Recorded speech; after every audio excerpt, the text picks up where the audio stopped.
So the body's a protein-producing machine. Every single cell in your body except red blood cells makes proteins. Muscle cells make muscle proteins, actin and myosin. Skin cells make skin proteins, collagen and elastin. Your stomach cells make stomach proteins called enzymes. Your immune system makes immune proteins called antibodies or immunoglobulins. Your eye cells make eye proteins called keratin. So your body's a protein-producing machine. And in order for those cells to make proteins, a gene has to be regulated. So then they used to say genes create disease. Lie. It's an absolute lie. There's a very small percentage, about 5 to 1% of the people on the planet are born with a true genetic condition like type 1 diabetes. The other 95 to 99% is created from lifestyle or behaviors. Two identical twins sharing the same genome. One dies at 52, the other one dies at 88. Well, what happened there? It was the reaction to the environment that caused their genes to be switched on or upregulated to make a healthy protein, or downregulated to make a cheaper protein. And it turns out that when you're living in stress and living in survival, you're living in emergency mode, and that's not a time for growth and repair. That's a time to mobilize all the body's energy, all its resources, from some endangered situation, real or imagined, in their life. So if you're living in emergency mode for an extended period of time, and you keep signaling that gene, well, my goodness, it makes sense then that over time, the gene's going to begin to wear out, just like taking a copy of a copy of a copy of a copy. Sooner or later, you're going to start making a cheaper protein. So the expression of proteins literally is the expression of life. Is it possible then to signal the gene ahead of the environment? The answer is absolutely yes. Because if a person's waiting for their wealth to feel abundance, if they're waiting for their health to feel wholeness and gratitude, if they're waiting for their new relationship to feel love, they're living by the old model of reality of cause and effect, waiting for something out there to change to make them feel better. And here, take away their lack or emptiness. But the moment the person embraces the emotion ahead of the event, if they understood what they were doing and why they were doing it, then if the environment signals the gene, and it does, and the end product of an experience in the environment is an emotion, when you embrace the emotion ahead of the experience, you're signaling the gene ahead of the environment. And if genes make proteins, and proteins are responsible for the structure and function of your body, you begin to become that very person. So it's not our wealth, it's not our health, it's not our new relationships, it's not the things we accumulate, it's who we become. So then, the more you become familiar with how you feel and changing that state of being, the easier it will be for you to do it with your eyes open as well as your eyes closed. And if you go back to the old state of being, there's a good probability that your pain or your condition will come back. So there's this kind of waltz that goes on when people are learning how to heal and change. They take a few steps forward and then a few steps back, and then 3 steps forward and only 1 step back. And they got to practice self-regulating. They got to practice what they're paying attention to, what they're unconscious of. And if you stay with it for a long enough period of time, all of a sudden now the person reaches a point, we've measured what happens, where their chemistry changes so dramatically that they're literally in love with life. Now, imagine what happens when oxytocin is released in the quantities that we see. Oxytocin signals nitric oxide.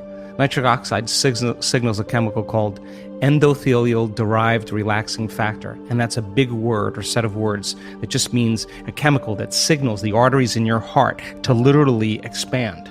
And when they expand, you're getting more blood flow in there. And just like when your sexual organs are aroused and there's blood flow in there, now with the same intensity, you're going to feel it right in your heart, and it's going to be way bigger. And now the person's heart is wide open. So here's the question. A person feels those emotions. Do you think they're going to want to judge somebody else in that moment? You think they're going to want to hold a grudge? They're not going to try to forgive. They're going to feel so amazing. They're not going to want to lose this feeling, and they're just going to say, "I forgive you. I'm not going to give this feeling up because of you." Now that's the side effect of true transformation. The side effect is a greater level of consciousness. The side effect is a greater skill set in life. And I think that when you start getting good at this, then all the things you thought you wanted you no longer want, because when you're creating more brain and heart coherence, you feel more whole. And the more whole you feel, the less you live in lack. So how could you want many things if you feel whole? It feels like you already have them. And that's actually when you start to see those wonderful miracles, those synchronicities, those serendipities, those coincidences happening in a person. Those are experiences coming to them. That's the field dropping breadcrumbs saying, keep going, keep going. And there's a synchronization between that person's energy and their future, and the side effect of that are signs. And that's when it gets to be exciting, because every sign does what? It creates an enthusiasm, an excitement. And you're kind of going, hey, there's another sign, I'm going to go do it again. So now you're not going, oh, I have to meditate today. Oh. And every synchronicity creates that elevated emotion, and you use that energy for the next creation, and people climb out of their lives, climb out of their past. So then when you become it, nobody can take that away from you. In fact, you know that you know how to do it, or you know that you are it. And an abundant person doesn't say, I'm abundant, I'm abundant, I'm abundant, or a healthy person doesn't say, I'm healthy, I'm healthy, I'm healthy. They don't say that. They are it. Yeah. So then most people have just been fooled by their senses, because their 5% of their conscious mind is holding the intent, but their body is habituated into a predictable future, or emotionally conditioned into the past, and they're saying, I'm healthy, I'm healthy, I'm healthy, or I'm happy, I'm happy, and the body's going, you're miserable, you're unhappy. That thought can't even make it past the brainstem to the body. So then, teaching people how to self-regulate, they have no idea when they started changing their emotional states, the amount of biological and energetic changes that take place within them and all around them. So then develop that skill and get really good at this. Then for the most part, you wouldn't be so interested in so many material things. You would be interested in facing off with yourself every day and asking, what is it that stands in the way between me and my future? What is it that stands in the way between me and my connection to the quantum field? I think that's the real question. So we express 1.5% of our DNA. The other 98.5% is called junk DNA. And that 1.5%, that's 23,688 genes we express. We have 140,000 proteins that make up the physical body. How could you have more proteins than genes? It should be 1-to-1, because on one gene, you can have thousands of variations depending on the signal. So I hypothesize that other 98.5% has to be signaled by electromagnetism, that the receptor sites on the outside of the cells are hundreds of times more sensitive to energy or electromagnetism than they are to chemistry. Chemistry is a downward causation. So imagine the person elevating their energetic state. Well, they are going to literally select and instruct new genes, and those genes may be the ones that create more significant and faster changes in the body. I mean, how do you explain a person in one meditation that's blind that comes out as now seeing? Like, what happened there? What about the stroke patient who was paralyzed for years, is now moving a limb? I mean, it's not matter that emits a field. That's an illusion. It's the field that creates matter. So then the fundamental question is, if you change the field, will you change matter? It's none of your business to change the tumor. That's the outcropping, that's the outpicturing of changing the pattern in the field. So getting people really good at this, and the closer they can connect to that unified field, the more their consciousness is connected to that consciousness, the shorter amount of time it'll take. And the person now is literally in a whole nother world. They're in another dimension. That's why the pineal gland is called the third eye, because it's a profound vision.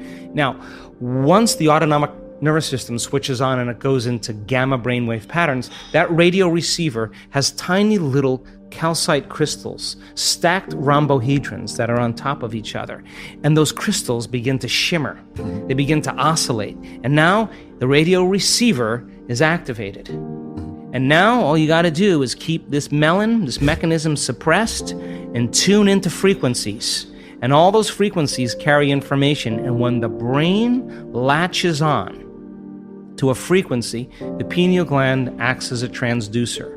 And a transducer is no different than a TV antenna that takes one form of energy, frequency, and turns it into, or transduces it into imagery. And the pineal gland begins to release upgraded versions of melatonin.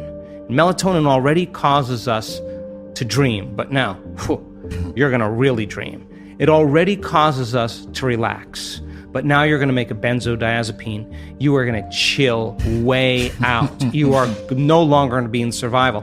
The melatonin is already an antioxidant, but you're going to make two of the most powerful antioxidants known to man. Anti-cancer, anti-aging, anti-heart disease, anti-stroke, anti-neurodegenerative, anti-inflammatory, antimicrobial, 2 molecules.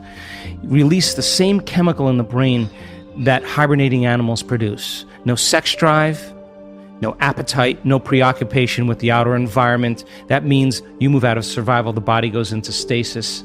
The body can dream for as long as you want.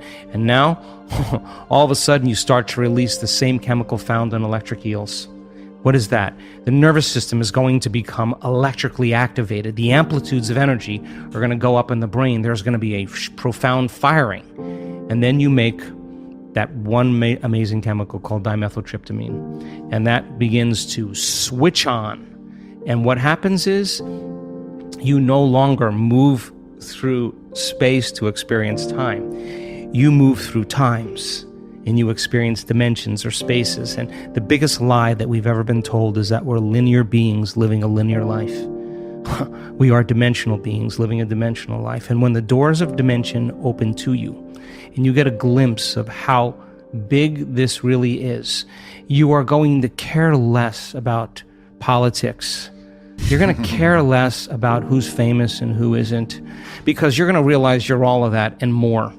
And all of a sudden now, we have people that have switched this system, this latent system on, and they have a greater understanding of who they really are. And it all of a sudden shows that there is no past life. They're all happening now. I don't know how else to say that. And when we activate this latent system, the information that's being translated into profound imagery, that experience, that rich experience enriches the brain. Now you're laying down circuits for something that has nothing to do with the material world, and that experience produces an emotion, but the emotion is not going to be guilt or shame or unworthiness or fear. The emotion is going to be ecstasy or bliss. And the stronger the emotion you feel, the more you're going to be paying attention to those pictures in your mind.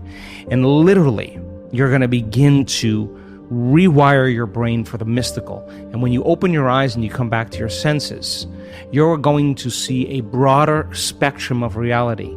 You're going to begin to see what has always existed, but you didn't have the circuits in place to experience them, because we don't see things how they are. We see things how we are. So now the person all of a sudden opens their eyes and I've had this happen. You see colors and light like you've never seen before. You hear. Everything's melodious. Everything's unified. It's the smell, the taste, the feeling of everything is just enhanced. And when you have that experience and you begin to perceive in a whole different way, and you connect to that intelligence, you will see that energy, that intelligence in every human being, in everything around you, and you'll feel more connected and less separate. And I think that's why we're here.